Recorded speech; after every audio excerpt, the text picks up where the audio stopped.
Hello again, boys and girls. Welcome to the CB&Q in Wyoming. I'm Mark Pruitt. Today is February 3rd, 2020, and this is Layout Construction Update number 3. I was thinking I hadn't accomplished much on the basement this month, but after reviewing last month's update, it looks like I got a lot more done than I thought I had. Let's take a look. Last month I reported laying some of the flooring underlayment, but that was it. This month I laid OSB subfloor. The first week I got several sheets down. This is not easy work, folks. I have to drill through the OSB and underlayment into the concrete floor using a hammer drill and masonry bit, then install Tapcon brand concrete screws, at least 8 per sheet, using an impact driver. I can manage about 10 screws per work session, so progress seems to be slow. Still, progress was made. By the middle of January, I'd installed about 8 sheets of OSB and moved that big pile of stuff from the middle of the concrete floor over to the installed OSB near the corner. I'm trying not to think about having to move it again when I'm ready to do the walls. I stopped working on the first row of OSB, shy of the sump pump, and by January 25th, I was working on the second row.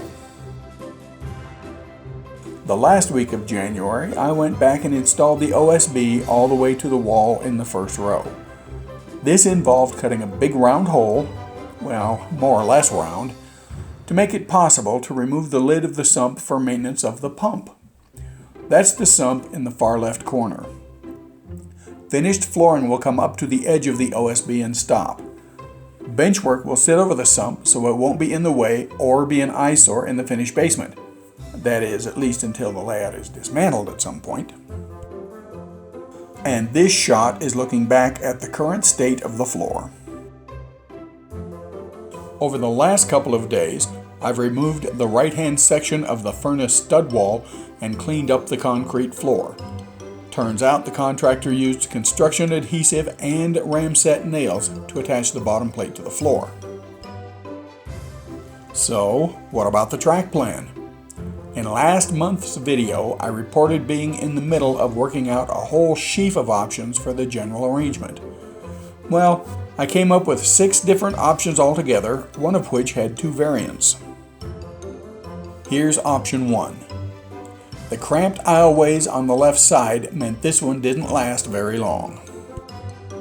Option 2 showed some promise, and I especially liked the way Casper sat physically in the middle of the room, just as it more or less sits in the middle of the subdivision on the real thing.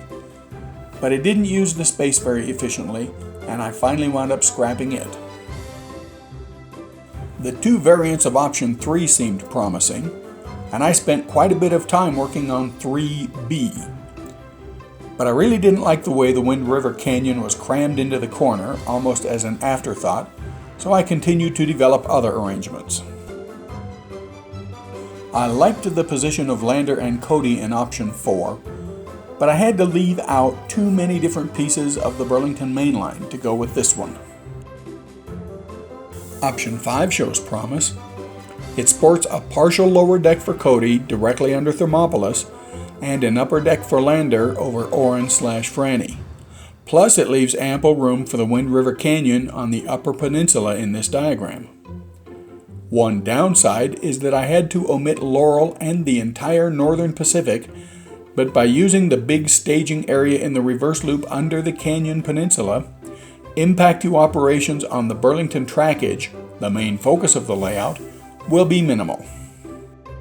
And finally, there is option 6. This was almost a third variant of option 3, but with Casper squared to the room walls rather than angled. But the position of the house systems and the unremovable part of the stud wall by the furnace meant there was no room for a turn-back curved basin, so this one was discarded pretty early. So after much consideration and input from primarily members of the Model Railroader forums, I selected option 5. I've already verified that the elevations and track separations where they cross over each other work out.